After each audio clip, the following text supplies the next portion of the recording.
સ્વાધ્યાય 8 દાખલા નંબર 8 તમને એનું છે ઉપવલય x2/9 + y2/4 1 અને રેખા y x/3 + y/2 1.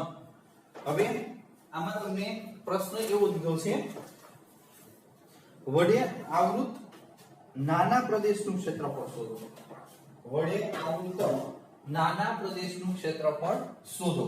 તો બાળકો પહેલા આપણે જોઈએ કે અહીંયા આ ઉપવલયનું સમીકરણ છે તો ઉપવલયના સમીકરણમાં આપણે એમ કહીએ કે એના જે પ્રમાણિત સમીકરણ સાથે સરખાવી દો a² = 9 અને b² = 4. તમારે ખબર છે 11th માં આવી ગયેલું છે તો a = 3 અને b = 2. અને આની ઉપરથી જો રેખાનું અંતઃખંડ સ્વરૂપ સમીકરણ છે x/a + y/b = 1 તો a = 3 અને b = 2 આની જેમ જ આવશે. તો હવે આને આપણે આકૃતિ દ્વારા રજૂઆત કરીએ. આકૃતિ દ્વારા રજૂઆત કરીએ. જુઓ અહીંયા તમે જોઈ શકો a > b છે તો ઉપવલય છે શું તો આવશે બરોબર આ રીતે.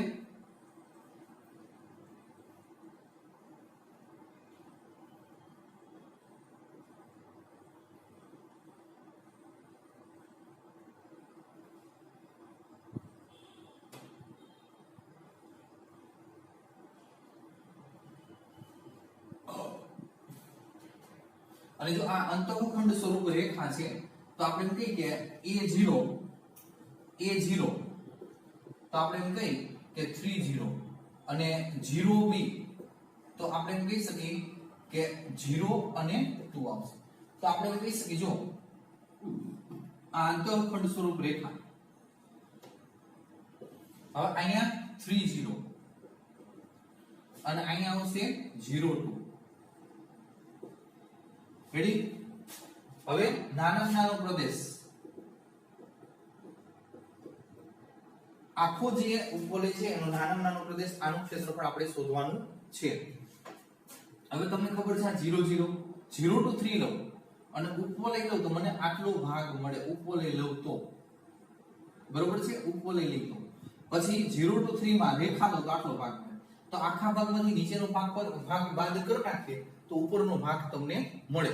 તો આપણે અહીંયા પહેલા આપણે જોઈએ કે અહીંયા આ x અક્ષ લઈ એટલે dx આ પેલું y1 અને આ બીજું y2 અને y1 - y2 dx. પણ એના માટે આપણે જોઈએ કે બે સમીકરણમાં આપણે સૂત્રનો કરતા y બનવું જરૂરી છે. x2/9 + y2/4 1. આને ઓલી સાઈડ જવા દો પ્લસ થઈ જશે અને આપણે જોઈએ કે 4 ભાગાકાર ઓલી બાજુ ગુણાકારમાં. તો પહેલા આપણે શું કરશું therefore y2 આપણે એમ કહી શકીએ કે y2/4 1 - x2/9. 4 ને સામેની બાજુ જવા દો વર્ગ દૂર કરો. પહેલા તો વર્ગ હમણાં દૂર નહીં કરીએ. y2 = 4 બરોબર છે. અને અહીંયા આપણે શું કરશું તો કે લસા લઈ 9 એટલે 9 - x2 થશે. હવે બાળકો વર્ગ દૂર કરો therefore y વર્ગ દૂર કરશો એટલે 4 નું વર્ગમૂળ 2 અને 9 નું વર્ગમૂળ 3 એટલે 2/3 આનું નો નીકળે ઉપરના √ 9 - x2 આવું આવશે. આ આવશે y1. રેડી ઉપવલય.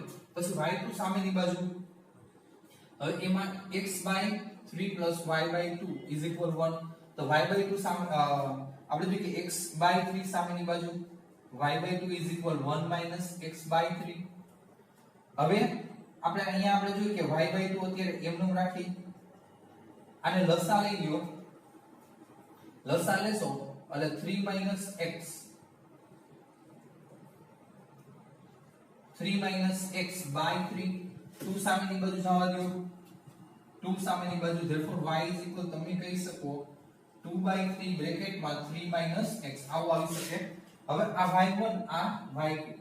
હવે આપણી પદ્ધતિ અનુસાર આપણે એમ કહીએ કે માગેલ ક્ષેત્રફળ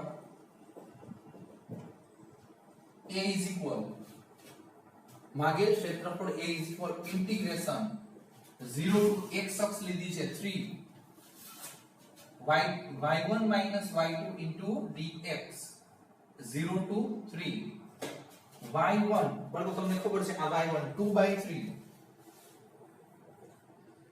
આ 2/3 √ 9 - x2 તો 9 છે તો બાળકો 3² - x² આવું લખી શકીએ આપણે. આપણે જોઈએ કે y2 તો માઈનસ આ 2/3 આપણે જો કે એને ગુણાકાર કરી નાખીએ તો 2/3 જો અહીં સાદું થોડું દઈ દે છોકરાઓ તો અહીં કહી શકીએ જો 2/3 * 3 માઈનસ આપણે એમ કહીએ 2x/3 3 3 કટ બરોબર તો અહીંયા શું આવશે 2 - 2x/3 આવો આવશે તો આપણે અહીંયા ડાયરેક્ટ કિંમત મૂકવી હોય તો 2 બ્રેકેટ ની અંદર -2x/3 હવે આ dx બધાઈને રાખવું પડશે હવે બાળકો આ 2/3 એમ ન અત્યારે આને આપણે જોઈએ કે તમને ખબર છે કે આનું સૂત્ર શું છે ઘણી વખત આપણે સ્ટાર્ટિંગ માં જ આવી ગયું √a² - x² તો આપણે એમ કહી શકીએ કે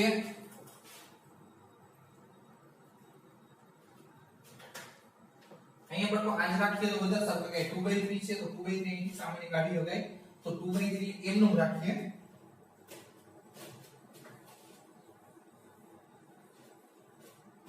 સેલું પડશે જો અહીંયા આ -2/3 બ્રેકેટમાં 3 - x dx હવે આ 2/3 બે માં છે સામાન્ય કાઢના ઇન્ટિગ્રેશન √3²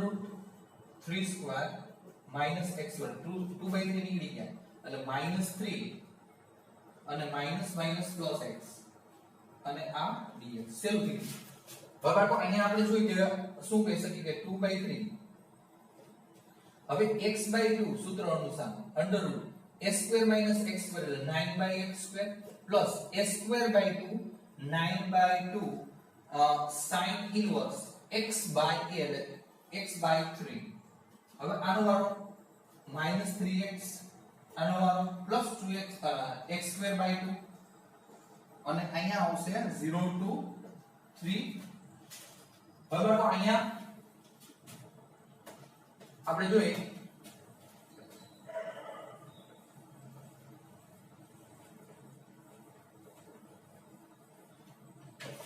કે અપર લિમિટ મૂકીએ 3 તો જો આ પદ 0 થઈ જાય કારણ કે 3 નો વર્ગ 9 9 - 9 એટલે 0 આ ગયું એટલે અહીંયા આપણે 2/3 બ્રેકેટ ની અંદર આ 0 અહીંયા આપણે જોઈએ કે 9/2 છે બરોબર છે તો 9/2 એમનો પ્લસ માં છે હવે 3 મૂકશો 3 બરોબર છે 3 મૂકશો એટલે અહીંયા પોઝિશન કેવી થશે કે 1 થઈ જશે sin ઇન્વર્સ 1 = π/2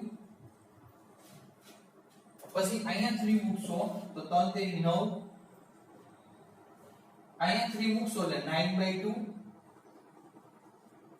આવું થશે હવે 0 તો બાળકો અહીંયા 0 મૂકશો તો આ 0 અહીંયા sin 0 0 આ 0 આ 0 એટલે 0 માં તો કાયદેસર બધું 0 જ રહેશે હવે અહીંયા પોઝિશન 2/3 બ્રેકેટ ની અંદર 9π/4 પછી અહીંયા માઈનસ આપણે એમ કહી શકીએ કે આ 9 + 9/2 હવે આ 2/3 વડે તમે ગુણશો તો આપણે એમ કહી શકીએ કે 9π/4 * 2/3 -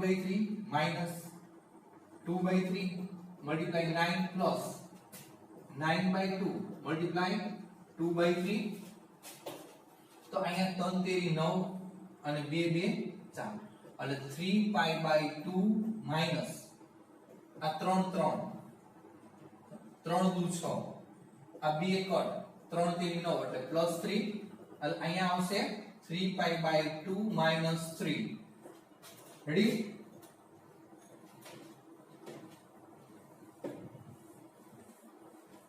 તો બાળકો અહીંથી આપણે 3 કોમન કાઢી શકીએ તો 3π/2 - 1 દાખલા નંબર છે 8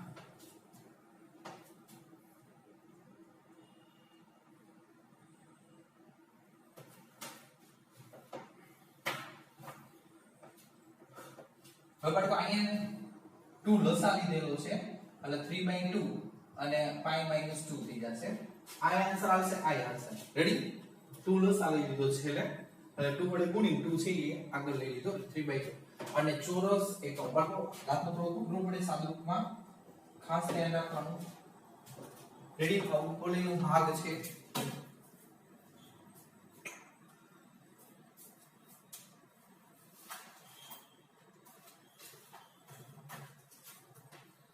અહીંયા જો ઉપરનું સમીકરણ તમને ખબર છે x² / a² + y² / b² = 1. આ રેખાનું અંતઃખંડ સ્વરૂપ સમીકરણ છે x/a + y/b = 1. તો અહીંયા આપણે જોઈએ કે a² પ્રમાણિત સ્વરૂપ સાથે સરખાવો તો તમે કહી શકો a² = 9 તો a = 3 વર્ગમૂળ કાઢો એટલે b² = 4 તો b = 2. તો આપણે એમ કહી શકીએ કે a0 તો 30 a ની કિંમત અહીંથી લઈ લેવાની 0b તો b ની કિંમત અહીંથી લઈ લેવાની. તમે જોઈ શકો આ અંતઃખંડ સ્વરૂપ રેખા થઈ ગઈ. એનો નાનો ભાગ છે એનું ક્ષેત્રફળ શોધવાનું છે બરોબર.